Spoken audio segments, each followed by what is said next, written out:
the committee is very, very pleased to ask Tracey to present on issues related to technology and diversity. And are you ready to go? Yeah, ish.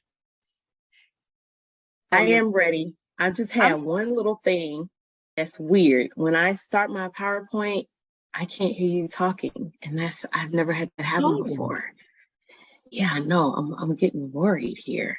The tech person has tech issues during the talk. I mean, I'm sorry, Colette. You said our meeting Friday is at noon. I have it for 1 o'clock. Excuse me. I'm sorry. I misspoke. It is 1 o'clock. 1 o'clock. Thank you. Thank you, Donna. Yes, 1 o'clock for the diversity committee. Thank you.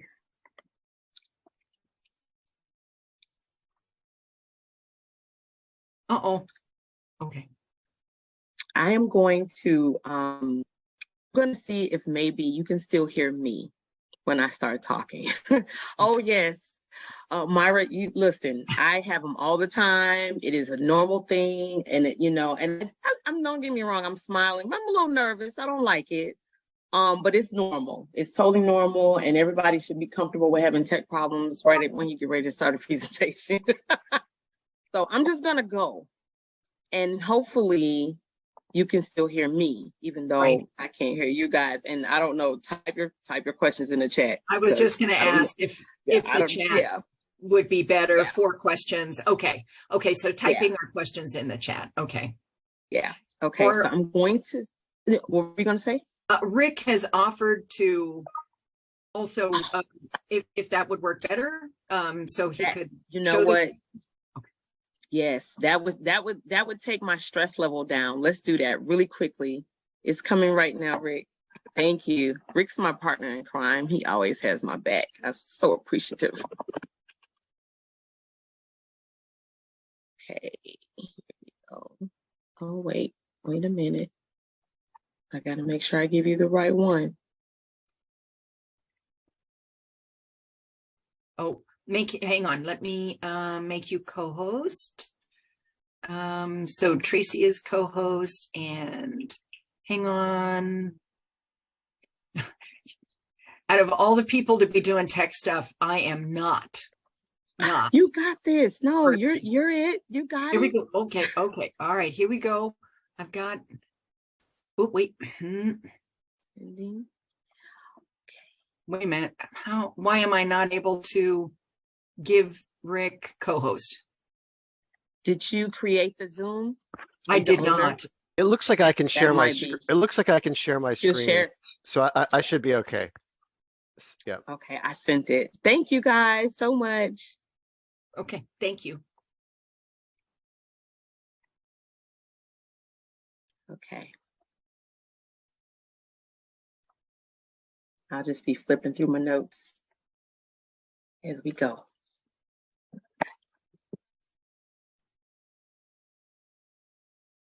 Okay, no problem. Hi, everybody. While Rick is getting that pulled up, I'll give you some updates. I think everybody knows about the Center for Technology and Innovation that Rick and I have been working on, and things are moving along. We're moving into the new space. Our new space will be at the SEAT building. That's happening. I'll be on campus next week for that. Another one of our big initiatives is that we're finally hiring people. We're so excited. That is a big deal. It's a huge deal. The other thing is the project that we started, our main project, the collaboration with the Apple Community Education Initiative. That is also going along. It is extremely busy, but good. Okay, so I see not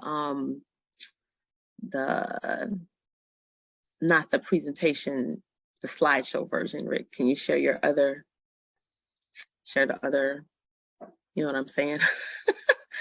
See the, yeah. So that's going along well. It's just extremely busy.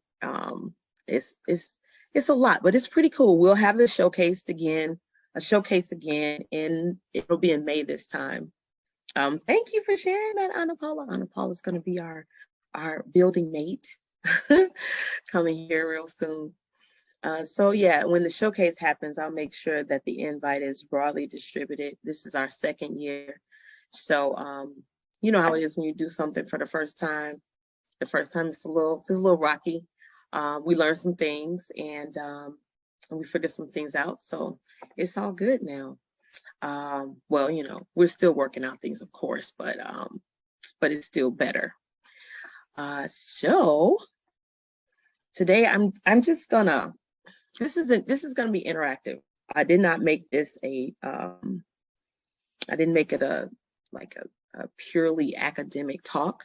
I wanted it to be more interactive, more of a discussion, and with some, of course, some context that I'll provide.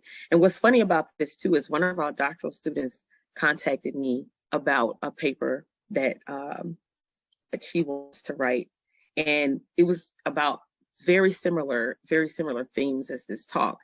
And then she and I had already, like, you know, looked up literature and all of this in preparation. And then she says, oh, it's still on the background part, Rick, not the actual slideshow. Gotta flip to the other screen. And I was like, this must be a sign, because I totally talked about these things. I could just do it from this. It's not a problem. Just so we can, in the interest of time. So I'll go ahead and get started, if that's okay. So basically what we're talking about today is, you know, we love technology. It's giving us problems this morning. We still love it. We have our phones, we have our laptops, we have our other mobile devices, tablets and things, and we're very much attached to these things. And we oftentimes will say, oh, I'm going to use this tool. Oh, I'm going to use this in my class. Or, oh, we're going to implement this entire one-to-one technology program for the students. We're going to make sure everybody has a mobile device. And that sounds great. And it's always with good intentions. Our intentions are always good. They're never bad. They're always good. But then we don't think about the possible side effects or negative outcomes, unintended, completely unintended, that using these tools, that implementing these tools might have. And oftentimes those unexpected side effects and unintentional outcomes, there we go. Thank you, Rick. What will happen is, you know, we'll have impacts on populations that are already underserved, already marginalized. And then now we're like, oh, didn't know that were going to happen. I'm so sorry. You know, but you know, people didn't experience our intentions. They experienced our behaviors, the outcomes of our behaviors, right? That's not mine. I stole that from a book I'll tell you about later. And so I like to try to think about how can we get past that? How can we think more critically and carefully so that we can implement these plans with at least some semblance of thought around what the possible unintended side effects could be. So as you see here on our agenda, I'm just going to talk a little bit about, based on what I found really, really short piece on a couple things in the literature. I'll talk a little bit about impact over intention and how we can think differently. We'll do some practice, some actual, a little bit of a case analysis type of practice, and then we'll debrief. So moving along. So first, let's get into the literature. This is old, y'all. This is from 1975. I'm not going to tell you how old I am, but I was little when this article came out. And I put this screenshot up here because it was hilarious to read this. And this article by Locatis and Guler, where they talk about like second order, they call it second order consequences of technology and education. And what they talked about here, they discussed the hearings of the House Subcommittee on Science and astronautics. Those hearings started in 1965. And what they were discussing was policy and how to improve it around science and technology and all these mitigating and how to mitigate concerns around these negative effects of technology on the environment. There's the big boom of literature that came out at that time that hypothesized these effects of technology. And that is what I have screenshotted here, because I had to show this. I was gonna scribble all over it, but I can't now, I don't think. Instead, I'll just draw your attention to, if you look at the piece about raising the complexity and uncertainty of social institutions, 1971, modifying the nature of religious symbolism, increased pressure for intellectual pursuits, and the centralization of research and development. Some of it looked at creating large unresponsive bureaucracies, like we didn't already have that. I think that's been a staple but at any rate, I think that's always been there. I don't know that it's made it worse. Maybe it has, or maybe now we have a cyber bureaucracy that we didn't have. This one is the one that I really like to think about: accelerating the rate of social change beyond the limits of human endurance. I kind of feel that one right here. Like, I don't know if anyone else feels that, but I kind of feel that one a little bit. Yeah, things are moving super fast, way more quickly than we can, keep up with. At least that's how I feel most times, and it's a struggle. So these are some of the things that they were worried about. These are things some of the thoughts were good, but things were not so great, right? These are things they're worried about. Another thing that I wanted to share from this article that I found really interesting, and I chuckled a bit, was this quote where they talked about the idea of supersonic transport. So they were questioning, is this stuff any good? Should we be doing these things? Here's the quote. It was from the National Academy of Science, 1969. Whereas a few years ago, for example, the idea of a supersonic transport seemed to many the obvious fulfillment of man's airborne destiny. Today, some who might once have greeted the SST with unbounded enthusiasm are asking whether it's truly a sign of progress to fly from Watts to Harlem in 2 hours, vibrating millions of ears and windows in between, right?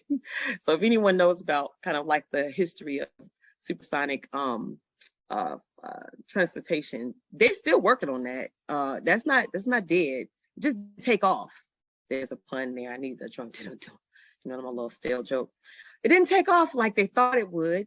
But people are still working on it. They're still trying to figure out all those design challenges that they had.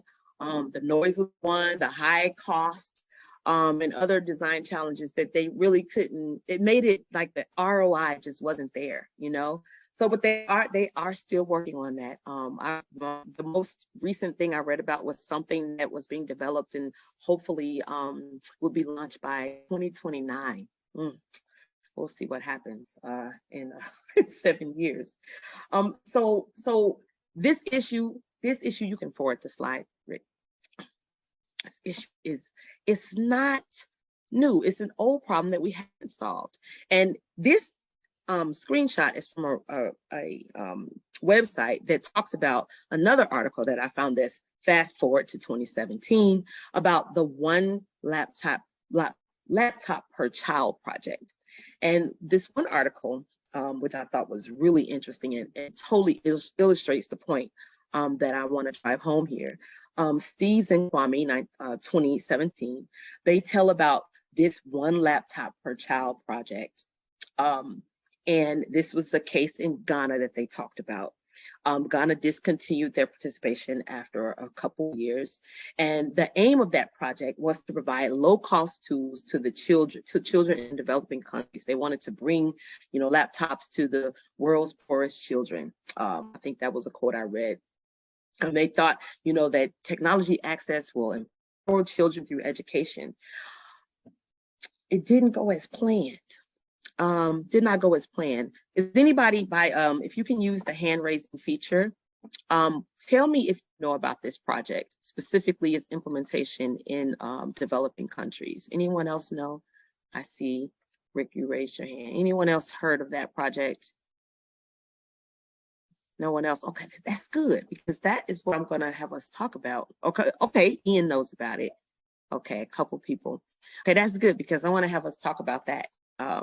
We haven't solved this problem. We saw a similar response during COVID. People just said, put everybody online. And then we found out that people were in worse shape than we thought with regard to access to even the internet in their homes. Things I take for granted, like being able to, oh, my internet connection is acting up, I'm just going to use the hotspot on my phone. I do that all the time. I couldn't do my job if I didn't have multiple laptops, multiple, ways to get connected. People didn't even have one. Some people didn't even have electricity in their homes. The stories I heard while I was teaching during that time, I'm sure if you work with teachers, anyone else working with the public, you've probably heard some too. And we found very quickly that issues that we had that already existed, structural poverty, all types of other divides, were exacerbated and illuminated by the COVID, the pandemic crisis. So it brings me to, this more simple thing of give the laptops to the children. Let's empower them with technology tools and education. That's going to help them. Why didn't this work? Why didn't this work? You can go to the next slide, Rick. What I like to do now is I want to put you in breakout. Can I do the breakout rooms though? Can I operate that? Yes, I can do that part. I'd like you to get into breakout rooms and kind of discuss why didn't it work? What were the problems? What should the project leads have done differently? What might you have done differently? And just take about 20 minutes, about 20 minutes to talk. See, I'm gonna make it 6 groups. Yeah. To talk about those questions. Why didn't that work? Why do you think it didn't work? I gave you a very simplistic scenario here. Distribute the laptops to the children in Ghana, across the whole country. Did not go as planned. Why? I want you to discuss that. Opening the rooms now, and you have 20 minutes. So go on and pop in your rooms if you can. I hope you can, and discuss. And we'll meet back here in 20 minutes.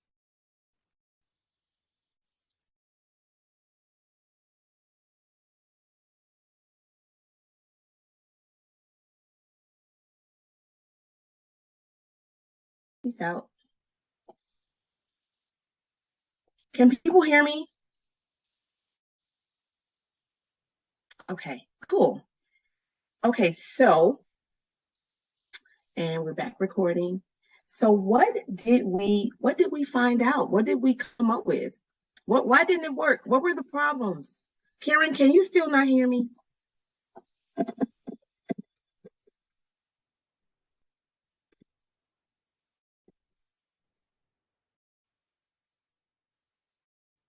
Karen said she couldn't hear me earlier. Yeah. But anybody can jump in. Okay.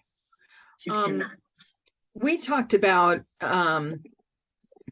things related to the home, things related to kids, and things related to the. Is anyone else having difficulty hearing Tracey, or is it just me? I think hear it's her? just you. Okay, I so can hear her. I'll shut up. I'll go out and come back in. So weird. Okay. Yeah. We're saying. Sorry. Okay.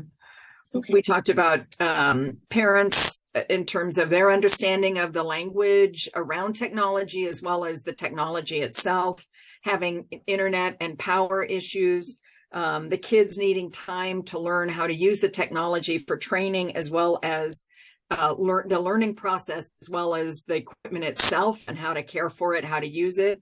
And then for the institution, managing expectations around technology, that it's a tool, not a solution, which makes it easier to kind of, discount or abandon, as well as the institution needing, tech support, a full infrastructure of tech support to be able to address some of the learners' needs. So those are the things that we talked about. Yeah, you hit on a lot of things. It sounds like everything. It is one thing that I'm going to mention. I'm going to see if anyone else thought about this. Anyone else have anything different that Colette didn't say or want to add to what Colette said? Anything else come up? I can add a few things. So my name's Yes, Claudia. please. I spoke with Rick, and so we kind of talked about, well, he shared with me the website to those laptops and kind of how those work. So like they have kind of the curriculum already downloaded onto them, which is interesting. And we were wondering kind of how does that tie in with the national curriculum that the teachers already have going on. And how are those teachers then like trained on the use of the laptops or the content of what is in there? And like also, are you able to save your work as you progress through some of those modules and things like that? And then another piece we kind of touched on is like who's responsible for supporting the technology and fixing them? Are teachers trained in this? Or when one breaks, do they just get put aside and then that student is then without a laptop, and kind of the logistics behind that whole process as well? Those are some very good points. Very good points. Anything else that we didn't mention already? We talked about just the actual use of them for content. It's one thing to give somebody a device, but then also how do we use it as teachers? How do we make use of it? And on the user end, how do I access things and make sure that I'm using it accurately? So there are a lot of assumptions built into, I give you this device and you know what to do with it. And then also just even once that happens, how is it used in ways that are culturally appropriate for the students who are using it as well? I like that you brought up the cultural part. Anything else?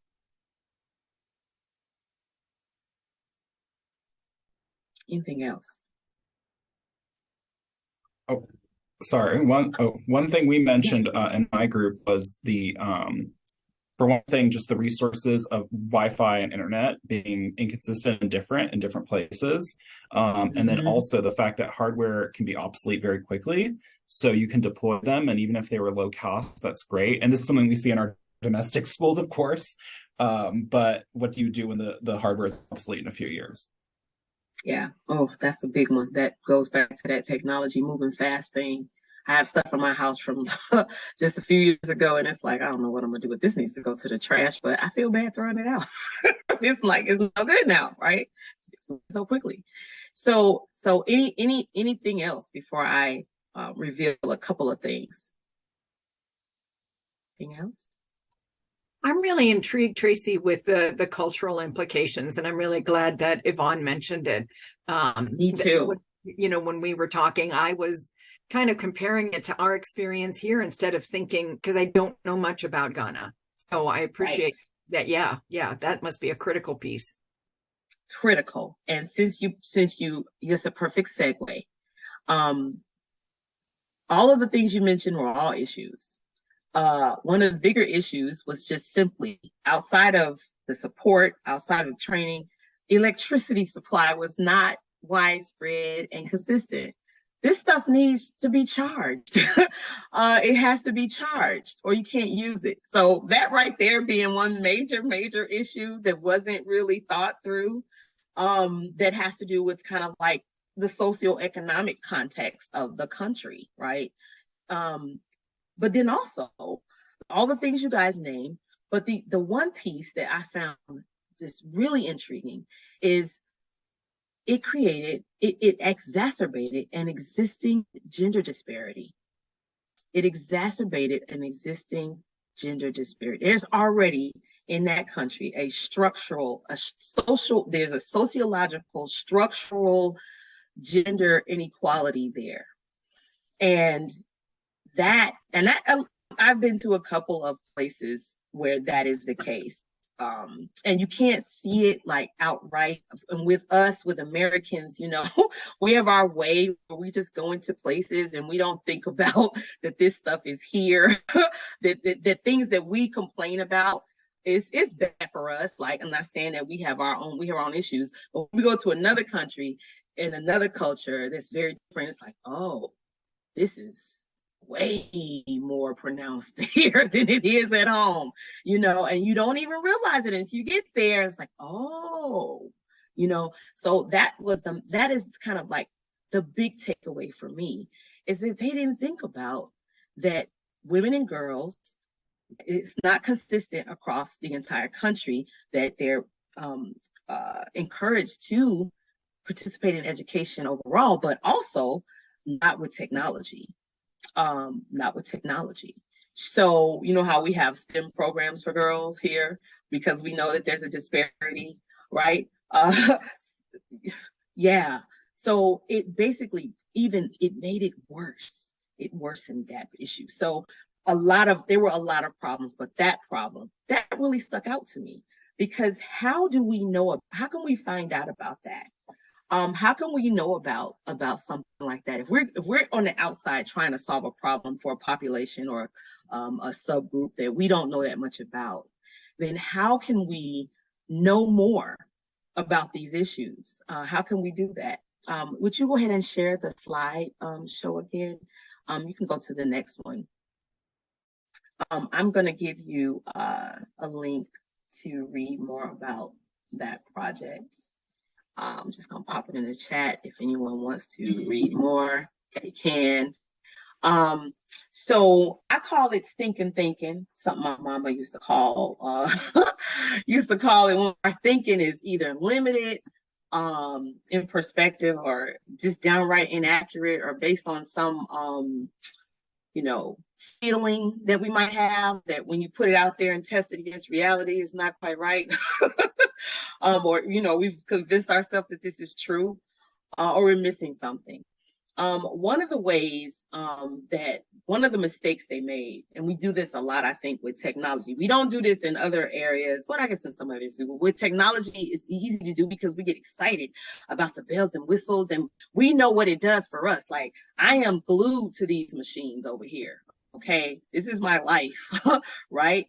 I carry a computer or some kind of device with me everywhere I go. No matter what I'm doing, I always got at least my phone and a mobile device, or a phone and laptop. So for me, it's ubiquitous. It's what I do. It's no big deal. But this is not necessarily, and my context is supportive of it. My context is supportive of it. I go to airports, restaurants, there are plugs I can plug in. I have portable extension cord devices, things so I can plug everything in. There's widespread. I can get the internet pretty much anywhere, and pretty much in the places I hang out. I don't have so my context is supportive of my use. It's not weird to see me, a woman, with a laptop and a screen at a cafe. No one's going to stare at me. No one's going to think I'm stepping out of my place. It is my culture is supportive of it.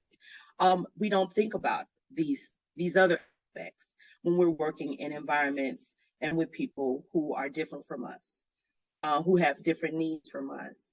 Sometimes it could be people that we think we know, and we don't know. One model that I like, that I love to use to get at this, is design thinking. And this design thinking, when I first heard about it, it was two organizations, IDEO, and Stanford D School. Since then, it's been years ago, but since then, you can find these models, these little images everywhere. This one came from the Tennessee Arts Commission. And I like this. I like the way it looks because it has this circle on the outside: understand, explore, materialize. This first part, empathize and define, that first part is the part we don't think about when we're implementing a technology tool.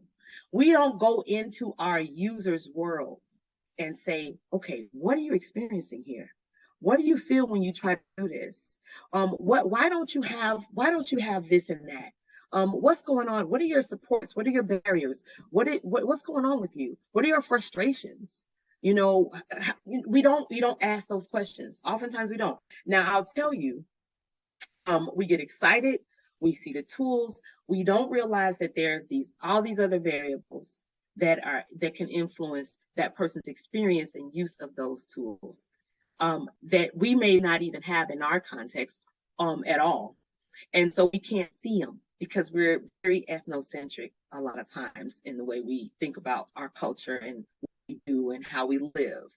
But this model, that step, that empathize and define step, those two steps are the steps that can help us to think differently. Because what we're doing is we are asking the users, we're interviewing people, we're observing them, we are getting into their context as much as possible before we decide about a solution. We're not even thinking about what the solution is. Not at this point. We're trying to figure out our users. Now we do this in instructional design. Instructional design, the first step is we do a learner and context analysis to try to figure out who our learners are, and determine how we can address their needs by way of our instruction. That's one of the first things we do. We don't always do that kind of analysis when we are looking at implementing technology solutions. We may not even need a technology solution. That may not even be the thing we need. But that empathize step can help us to figure out exactly what our users' needs are, what their frustrations are, what their context will allow for. And as we move into the other phases of this process, and this design thinking is, it can be, was of course for design, but it can be applied to any problem solving really. And that humanistic approach at the beginning is what makes the process so powerful, because it humanizes our thought process around what we need to help the population that we want to help. So there was a story I heard. I was in Denver at the EDUCAUSE conference. I don't know if anybody knows about EDUCAUSE or have been, but they're the merging of higher education and IT. And I went to a design thinking workshop there. And one of the stories that the facilitator told, I just love this because this is another illustration of what we're talking about today. A group was given a design challenge based on premature infant mortality in developing countries. And I can't remember which country it was that this story came from, but it was a country in South America. And there was very high mortality rate for premature babies. And one of the big issues is that they couldn't keep them in the incubators. They didn't have incubators. They couldn't keep them warm enough. And so the design challenge was design a low-cost infant incubator for the people in this third world country, right? Notice the design challenge, design a low-cost infant incubator, right? So the group used the design thinking approach. They went into the environment, they investigated. And do you know what they found out? They had incubators. They had incubators where the hospitals were. The incubators weren't being used. That wasn't even the problem. The problem is the people in the remote villages that had the biggest problem with infant mortality couldn't get to the incubators. They couldn't get to them. They needed a way to incubate the babies that didn't involve them having to travel many, many miles to do so. So it wasn't even about cost. It was about the type of device being used. So they designed something that didn't require them to travel, okay, that could be heated, by way of a non-electric source. I think I heard one of the groups mentioning that. I think, Anna Paul, I think that was your group saying something about alternate ways of providing power. And it was amazing.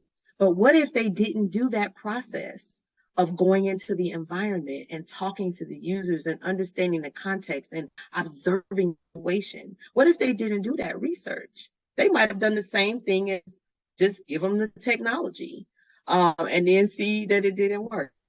Hundreds of thousands of dollars wasted because that device didn't cost as much as a regular incubator, or probably wouldn't have cost as much as what they would have created in their attempt to create a low-cost incubator that was something similar to what the hospital would have provided. So this is, again, another illustration of how important it is to use some process. It doesn't have to be design thinking. Design thinking is a great framework because I feel like it checks all the boxes. But some process of problem solving, where the first step is that you connect with your users. You connect. Thank you. Pedal generated. Yes, in generating electricity using like motion movement. I heard you say that. I heard you say that, Anna Paula. But yeah, you know, if we are able to connect with our users first and figure out what it is that they need first before we get into this, let's solve the problems. Let's put the technology in place. We can maybe design solutions that are a little bit more geared toward what our users actually need based on what we think they need due to our own biases and our own centricity around our needs and what works for us. So I'm gonna stop talking. There's still 10 minutes left for questions. If anyone wants to do questions, you can go to the next slide. That's the end. Oh, you can go back to the last one so they can see our website. And thank you for participating. And I hope that sparks some ideas for thought, and I can ask any questions you want. If anyone wants more information about design thinking too, just let me know. I can post. I have lots of resources. Thank you.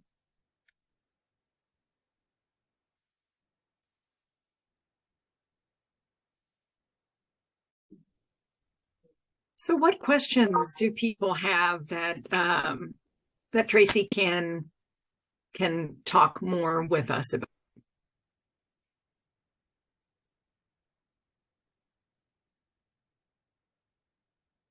I know I have one. As we are thinking about how to adjust our thinking in order to expand, in that first step, that's where the cultural exploration would take place. But also in that, as it comes around the bottom, and you know, you're creating prototypes. It's going to need to be a very culturally grounded conversation. Do you have suggestions about ways to make those conversations make sense for people from a wide variety of different communities? Yes, I love that question. And so I'll go back to the design thinking model since you brought that part up. That the piece where it says prototype, that phase, and I love this phase. This is the phase where you build a prototype, a rough model, very, very rough model of whatever it is. And it doesn't have to be a thing. It can be a process, right? It makes me think about when I was doing my dissertation and I needed to test out I was trying to do random assignments to groups in the same room. And I was like, is this gonna work? So I took the process to my family at Christmas time. And that was when we all used to get together for Christmas. We don't get together as much as we used to. And I tested it on them. And they said, what do you got us doing? I said, just bear with me. Just sit here and let me do this. And then I got their feedback. So that prototyping process, you create your prototype and you test it on users and you get their feedback. That's a conversation, Colette. That's not a one-way thing. That's a conversation with users, real people who could tell you if this is working for them or not.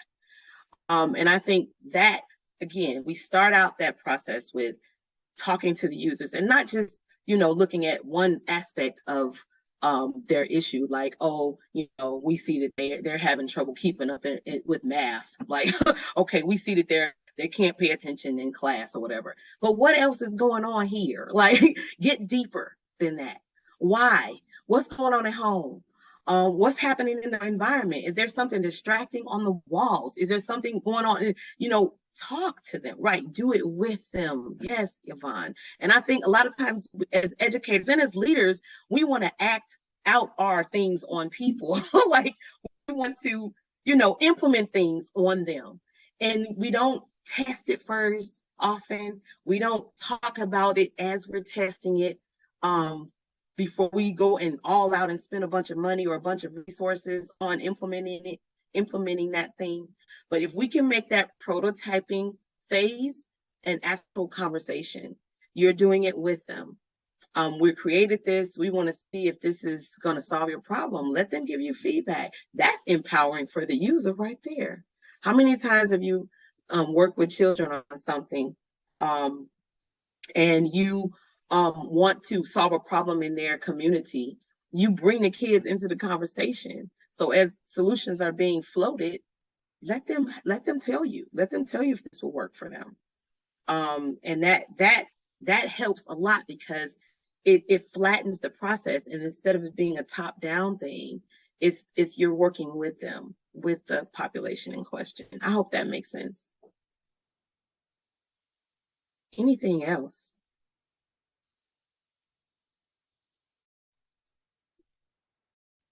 Other questions, comments? Any challenges? I always like when those come up. Because do we all really know what we're talking about? We think we do. We like to think we do, but we don't really until someone tells us, what we're missing. Any challenges? Hey, Tracey, the conversations today really reinforced for me that we have to remember that whilst Ghana is obviously a cultural friend and some of us work internationally too, that we need to remember to look in our own context, our own backyard. And these struggles that we're talking about with Ghana happened with our own local high need school systems, when we hit COVID. Yes. And with the diversity of our families and how the lenses on girls in particular and education, these are some of the local challenges that schools and families all faced as well. So I just don't want to lose that it's somewhere far away from our shores. It's happening right here with us too. I agree. I think it's easier for us to imagine it happening in a place that's we think it's so different from us. But I just pointed out here when I first got on here with you guys, I just picked up another laptop and popped it on. Already, that is a place coming from a place of extreme privilege to just have multiple laptops just laying around. I could just pick one up. I mean, I'm not going to tell you the amount of laptops in this house. it's 3 people live here. I'm not going to tell you. It's a little overkill. Sometimes I'm like, okay, this is a little ridiculous. But just that one thing right there sets my household apart from many, many households in the U.S. Many, many, many. Thank you, Megan. So I am always thinking about that privilege of being able to have so much access to so many tools. I thought about it too. Another thing too, Belinda, that you got me thinking about is back when I first started working with pre-service teachers back in 2004. I was at Northern Illinois University, and a lot of the teachers that I worked with, they were pre-service and they had not yet gone on their field experiences. When I would work with those groups, they would come back to me, and I used to teach a class that was kind of sandwiched in between like their first classes and then their field experiences. And then we would meet up again after the field experiences, right? And so then they'd come back to me after the field experience and they would say, we didn't use any of the stuff that you told us about. We don't even have access to any of that stuff. We don't have access to any of that stuff in the schools that we were placed in. Why are y'all teaching us this? And it hit me hard because I'm like, man, we have a technology-rich learning environment here, but they don't have necessarily technology-rich work environments there. Mm-hmm. They don't. So I had to make a lot of adjustments. I found out really quickly that, yes, I can teach you what to do with all this stuff, but I also need to teach you some things that you can do without technology or with low technology. What to do when you only have one computer in the classroom and you got 23 kids. What can we do with that? So it pushed me a lot to consider that we're not on the same level, even in the same country, even in the same state, even in the same neighborhood. I guarantee you some of my neighbors don't have the access to tech that I do. I know they don't. I know they Yeah. know. I have to talk to them, I already know. Yeah. You know? Yeah, exactly. I know when, you know, if I'm ever feeling sorry for myself, then I just think of the little girl that was locked herself in the bathroom in a Columbus City school, elementary school, a second grader, so that she could get into her Google Classroom to join her teammates during COVID. And she had to do that because if she wasn't locked inside the bathroom, then different expectations, family responsibilities would fall her way, and she would not be able to get into the classroom at that particular time. So Yeah. just remember that. Yeah. Thanks, big. Colette, for caring. Yeah, I just got a cold of some sort. That was me last week. I had some kind of cold, or I thought it was COVID, but I tested negative twice. But thank God it's over. I'm sorry that you're sick. I know it feels horrible.